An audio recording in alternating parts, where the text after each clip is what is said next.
Bonsoir à tous, ravi de vous retrouver pour vos éditions du week-end. Nous sommes le vendredi 30 mai et voici les titres de votre 19h.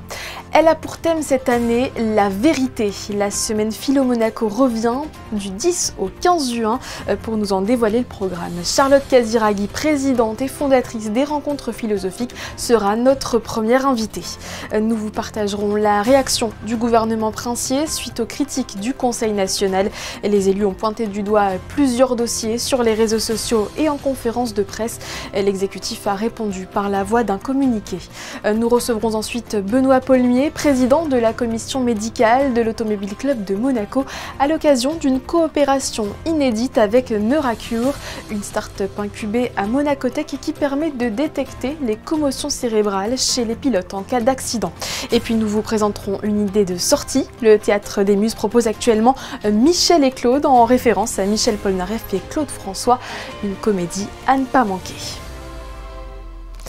Rendre la philosophie accessible au plus grand nombre, c'est le projet ambitieux que se sont fixés les rencontres philosophiques de Monaco il y a maintenant 10 ans.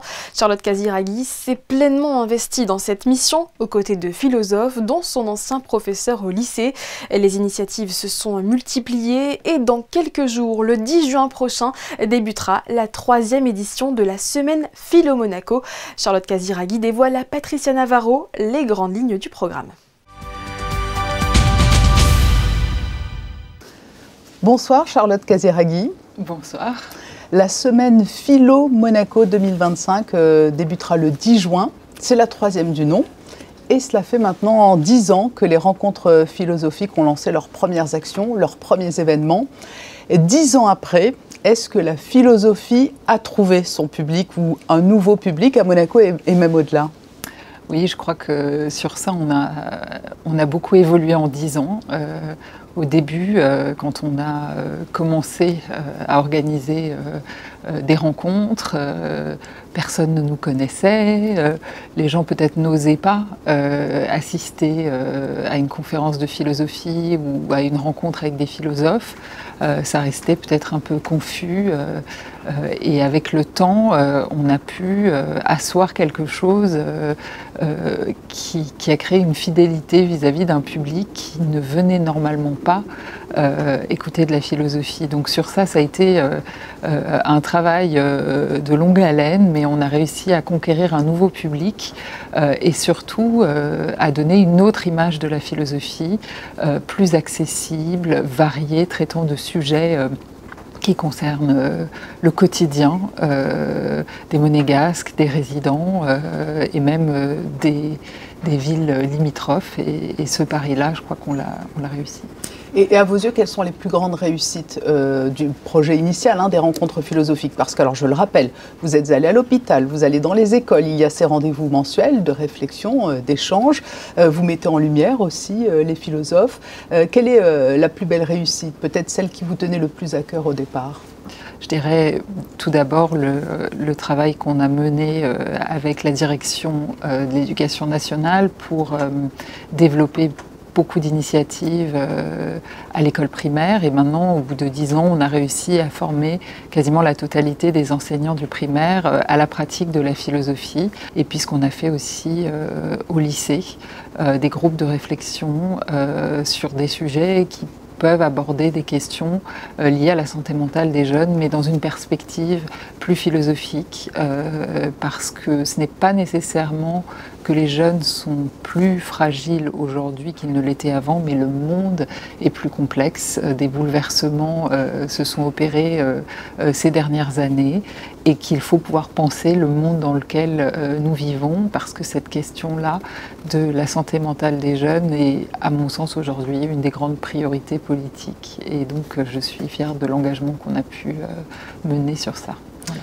Vous l'avez dit, il faut rendre la philosophie accessible, mais quelles sont les clés pour la rendre accessible, lui permettre de s'inscrire dans un cadre de réflexion plus large? Alors, je n'aime pas trop ce mot, mais la clé, est-ce que c'est la vulgarisation? On sait que la philo a souvent été un frein et la bête noire de certains élèves à une époque, en terminale. Quelle est la clé? Il n'y a pas une seule clé. C'est vrai que vous évoquez la classe de terminale. C'est vrai qu'il y a une occasion pour rencontrer un philosophe. Ça arrive enfin des années lycée, et c'est qui tout double. Soit on a un prof merveilleux, on est emporté et on aime pour toujours la philosophie, soit ça se passe mal, on n'accroche pas et on décide que voilà, on n'est pas fait pour ça et que c'est trop compliqué ou que ça nous intéresse moins. Donc voilà, il y a une occasion et l'idée pour nous, c'était de dire, bon, il n'y a pas que cette occasion-là, on peut rencontrer des philosophes, on peut rencontrer la philosophie en dehors de la classe de terminale et de l'université, mais la clé pour cela, c'est d'abord dans les sujets qu'on traite, dans les intitulés des sujets, où il faut que tout de suite cela parle à tout le monde. C'est-à-dire que si demain j'organise une conférence ou une rencontre autour de la critique de la raison pure de Kant, ou alors si j'organise une rencontre sur le thème de la colère, de la réputation, de amour, désir et sexualité, c'est sûr que nous n'aurons pas la même affluence. Et ensuite, le choix des intervenants, parce qu'il ne faut pas nécessairement faire appel à des intervenants qui ont l'habitude de vulgariser la philosophie dans les médias.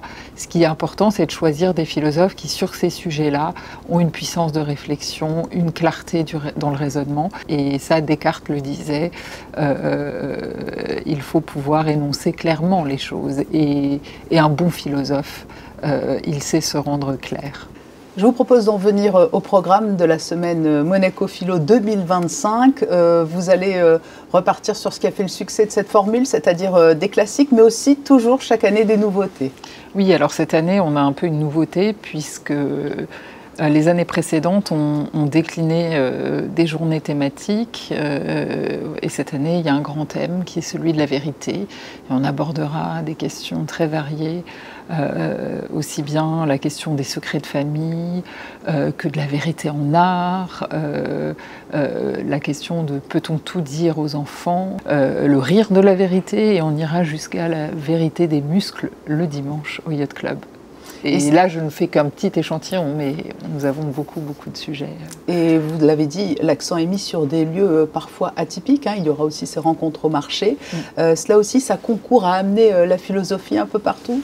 Oui, alors c'est vrai qu'on a investi le Théâtre Princesse Grasse, comme nous le faisons toute l'année. Je crois que ça contribue aussi au succès des rencontres, d'avoir un lieu qui est comme un repère, où les gens ont l'habitude de venir, et donc nous garderons cela pendant la semaine, mais on rajoute ces rencontres au marché, on va chercher un autre public, où c'est ouvert sur la cité, chacun peut participer, on peut rencontrer la philosophie en faisant ses courses, et voilà, et ça c'est important de pouvoir proposer cela. Et puis on a toujours des lieux différents comme le Yacht Club, la place du Casino, l'hôtel Hermitage.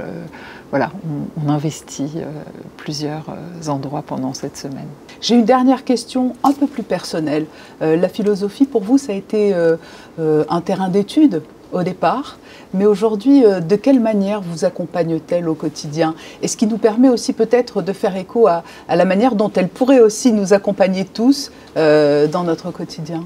La philosophie, c'est vrai que pendant longtemps, j'ai pu avoir un rapport trop scolaire à la philosophie par mes études, et donc peut-être que je ne m'interrogeais pas assez sur ce qui m'importait moi, et j'avais peut-être l'angoisse de ne pas assez comprendre un texte, d'être assez performante, et finalement, en fait, il faut essayer de saisir des brèches dans la vie de tous les jours où on commence à philosopher dès le moment où quelque chose ne va pas de soi, fait problème. Et c'est déjà s'attacher aux définitions, au sens des mots, observer les faits, mettre en rapport des idées.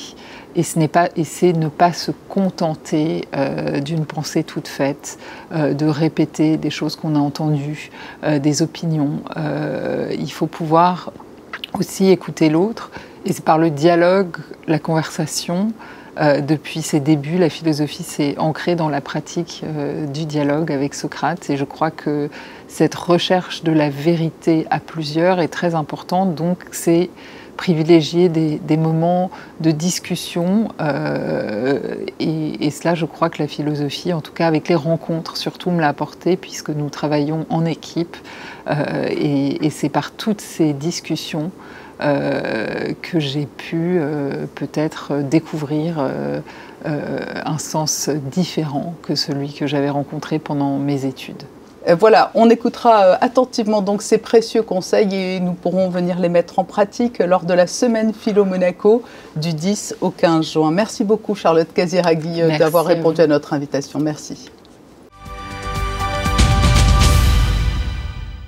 Et comme chaque année, les rencontres sont ouvertes à tous, en entrée libre et se tiennent dans de nombreux lieux emblématiques de la Principauté, tels que le marché de la Condamine, où seront tournées les matinales, des rencontres et des conversations autour des questions du public que vous retrouverez sur Monaco Info.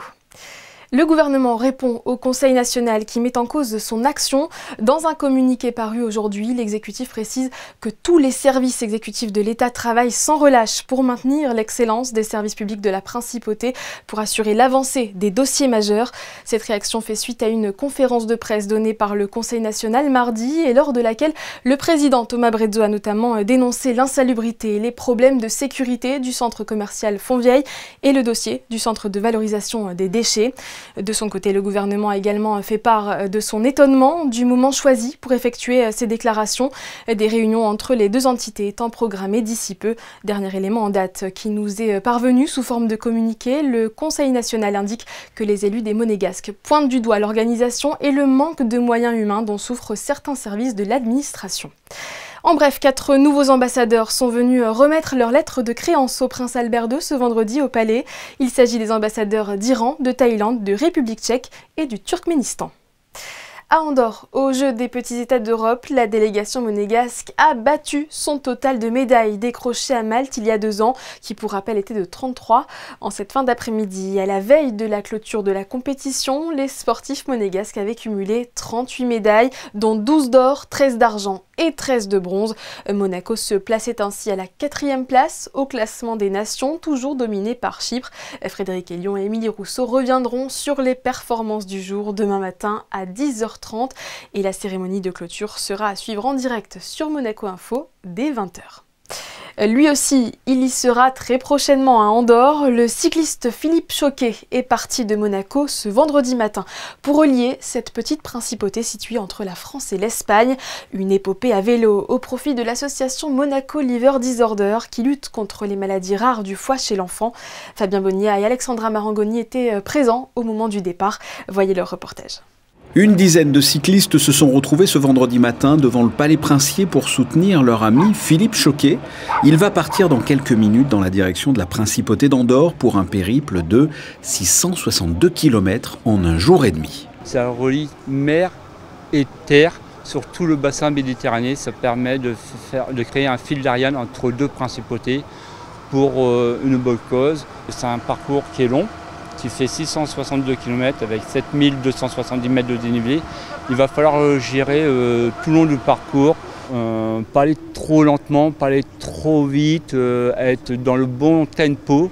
Je me suis basé sur une moyenne entre 20 et 24 de moyenne pour pouvoir réaliser ce parcours dans de très bonnes conditions. Alors je compte arriver samedi 31 entre 16h et 18h sur Andorre, si tout se passe bien, parce qu'on n'est pas à l'abri d'une casse mécanique sur le vélo, des aléas climatiques ou une grosse fatigue qui peut arriver parce que je ne suis pas bien alimenté sur le vélo. Mais normalement je vais arriver entre 16h et 18h. Philippe Choquet va parcourir ces centaines de kilomètres pour l'aventure, mais surtout pour la bonne cause, au profit de l'association Monaco Liver Disorder. Monaco Liver Disorder, c'est une association qui a été créée en 2011. Elle a 4 axes de travail: sensibiliser sur le don d'organes, améliorer les services pédiatriques, soutenir la recherche médicale et soutenir les parents. C'est un défi, on a mis un budget de 20 000 €, dont 10 000 € iront à la recherche du cancer du foie, parce qu'on est déjà engagé sur ce projet de cancer du foie, qui est en même temps adulte et enfant, et Dieu sait maintenant c'est très en vogue malheureusement, et 10 000 € pour humaniser un service pédiatrique à Paris, à Cochin. Pour soutenir l'association dans cette aventure, une cagnotte est ouverte sur le site www.monacoliverdisorder.com. Il est 9h, Philippe Cochet prend le départ sous les applaudissements de ses proches. Il sera soutenu jusqu'à Cannes par ses collègues cyclistes pour ensuite être livré à lui-même et relier la principauté d'Andorre. On lui souhaite bien du courage. Alors que les installations du Grand Prix disparaissent peu à peu du paysage urbain, nous n'avons pas fini de vous parler de sport automobile. Neuracure, une start-up incubée à Monaco Tech, a dévoilé une coopération inédite avec l'Automobile Club de Monaco et en particulier avec sa commission médicale pour contribuer à la détection des commotions cérébrales chez les pilotes en cas d'accident. Comment fonctionne cette application? Élément de réponse avec Fabien Bonilla et Alexandra Marangoni. Michael Cohen est le fondateur de Neuracure. Il est neurologue depuis 2009 avec une spécialisation dans le domaine de la neuroimmunologie et de la neuro-ophtalmologie. Michael Cohen, au sein de Monaco Tech, a créé Neuracure, une société qui développe des applications destinées aux professionnels de santé. Le but, améliorer la qualité de l'examen clinique neurologique des patients. Neuracure permet de recueillir des données indétectables lors d'un examen clinique de routine. Cette application, c'est un outil d'examen pour le médecin, au même titre qu'on peut examiner un patient avec un stéthoscope, avec un marteau réflexe quand on est neurologue.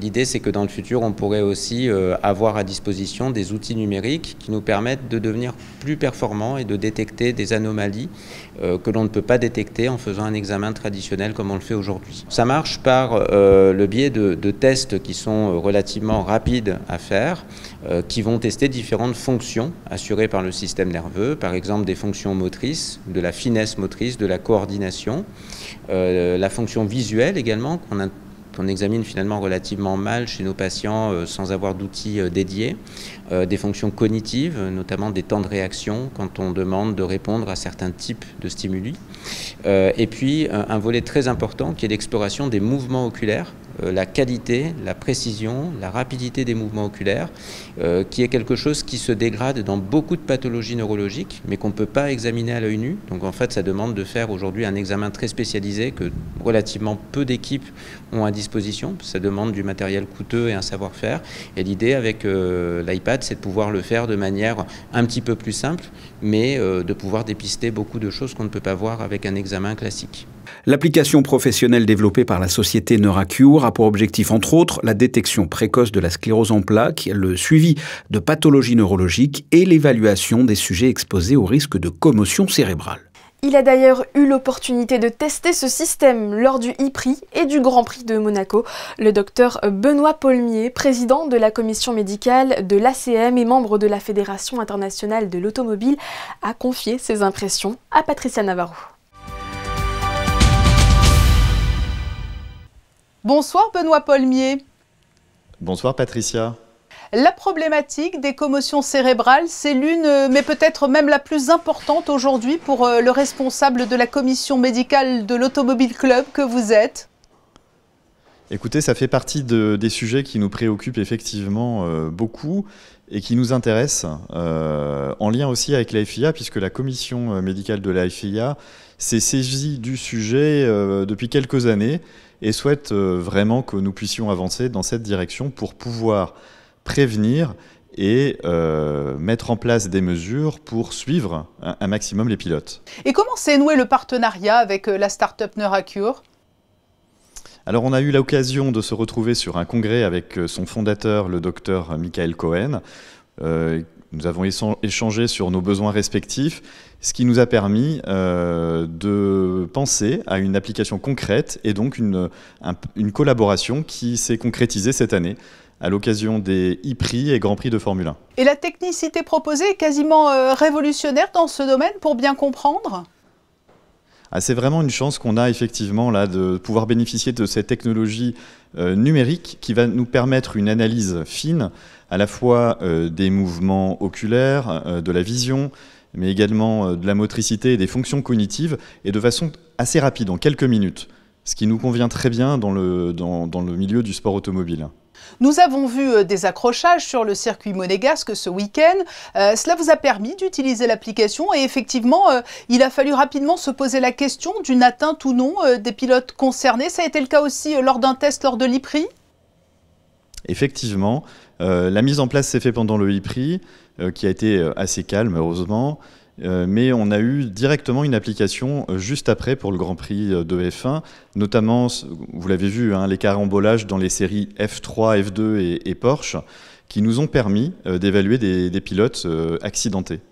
Et ce qu'il faut souligner, c'est qu'une équipe bénévole du CHPG s'est mobilisée, tant il est important aujourd'hui de remédier au plus vite aux conséquences des commotions cérébrales.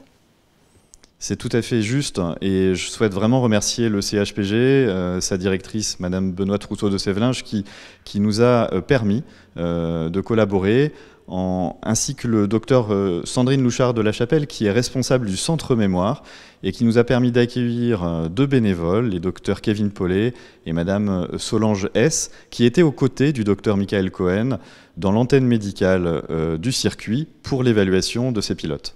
Et quelles sont les conséquences de ces commotions cérébrales dont peuvent être victimes les pilotes ? C'est une bonne question. C'est vrai qu'on a encore besoin de beaucoup de recherches pour savoir l'impact que peuvent avoir ces commotions à long terme. Nous avons d'abord cherché à identifier les conséquences chez des pilotes retraités. Nous avons fait une étude ces dernières années sur le sujet. Mais effectivement, il reste encore beaucoup de choses à découvrir. Et je dois avouer que c'est très agréable de savoir qu'à Monaco, nous avons à la fois les talents et la technologie pour essayer d'être précurseurs en la matière. On parle aujourd'hui de Formule 1 avec vous, mais cela peut concerner de très nombreux sportifs. Je pense au rugby notamment. Vous avez raison, les sports de contact sont effectivement les premiers concernés. Le rugby, la boxe, le football, c'est maintenant devenu une pratique quasiment courante sur le terrain de pouvoir évaluer très rapidement un sportif après un choc et une suspicion de commotion. Et Monaco, autour de vous, veut devenir un pays pionnier dans l'innovation pour la détection de ces commotions ? Oui, effectivement, on a un environnement très favorable. J'échange également régulièrement avec mon collègue le docteur Nicolas Capet, neurologue au CHPG, qui s'investit également beaucoup dans le milieu du rugby et du football sur ce sujet. Je crois qu'on a vraiment la chance de pouvoir collaborer avec des équipes très motivées et qui sont, et nous l'espérons, nous espérons devenir précurseurs en la matière et surtout continuer dans cette direction qui est franchement passionnante. D'autant que les sportifs sont demandeurs maintenant. Et le dépistage pourrait même être élargi à des patients souffrant de maladies neurologiques dégénératives, au-delà des sportifs ? Mais effectivement, je pense qu'il pourra y avoir une jonction ensuite sur la population générale, le sport amateur et pourquoi pas effectivement les maladies dégénératives qui peuvent peut-être avoir comme origine de temps en temps des impacts répétés. Oui, c'est donc extrêmement prometteur. Merci, docteur Paulmier, de nous avoir apporté cet éclairage sur la prise en charge des commotions cérébrales et notamment sur les pilotes de Formule 1. Je vous en prie, avec grand plaisir. Merci à vous. Terminons sur une note comique avec cette pièce Michel et Claude proposée en ce moment au Théâtre des Muses. Au sommet de leur gloire, Michel Polnareff et Claude François, ennemis jurés, se retrouvent face à un ultimatum. Ils ont 1 heure pour créer le tube du siècle et ainsi sauver leur peau. Alban Gingembré et Marie-Ève Béé se sont glissés dans les coulisses des répétitions. Regardez. C'est un duo que personne n'imaginait voir un jour sur scène, mais au théâtre tout est possible, en témoigne cette rencontre fictive entre 2 icônes de la chanson française des années 60 et 70. Dans cette comédie mêlant réalité et fiction, les 2 ennemis jurés, Michel Polnareff et Claude François, doivent collaborer pour créer le tube du siècle, un scénario qui en fera rire plus d'un. Ouais, dites, qu'est-ce qui se passe là?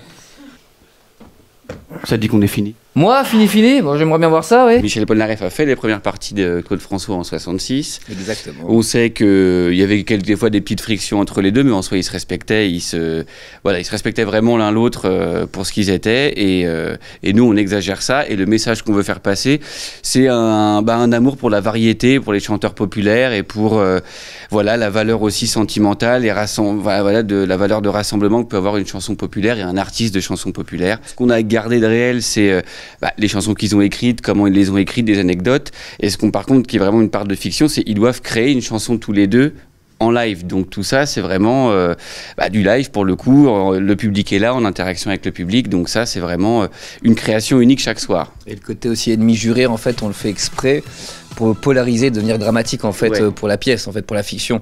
Donc en gros de pousser les potards pour Michel du côté compositeur de génie, un petit peu élitiste et qui s'en fiche un peu de la chanson populaire, ce qu'il n'est pas totalement. Et pareil que le Transworld a vraiment poussé aussi le côté, moi je veux faire que du populaire, je veux toucher tout le monde absolument, et ça c'est pour un enjeu dramatique aussi fort. C'est pour ça qu'on les fait demi-jurés. Michel et Claude, une comédie musicale interprétée et mise en scène par les deux amis Luc Rodier et Loris Verechia, à retrouver au Théâtre des Muses ce soir et demain à 20h ou dimanche à 16h30. Un joyeux bond dans les années 70. Plus récemment, en 2023, souvenez-vous, Monaco rendait hommage au prince Régnier III à l'occasion du centenaire de sa naissance. De nombreuses manifestations ont été organisées durant l'année.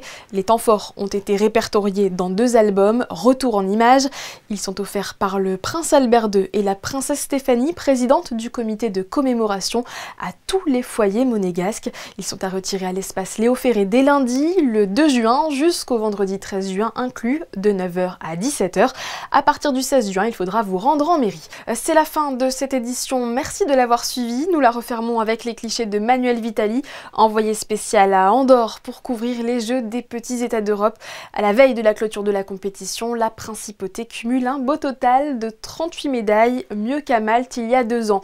Dans un instant, la météo vous sera présentée par Marie Bonnet-Blanc. Quant à moi, je vous retrouve pour l'après-JT, comme tous les vendredis. Cette semaine, nous vous proposons un voyage à Osaka, où l'exposition universelle bat son plein et où, vous le verrez, Monaco occupe une place de choix. A tout de suite.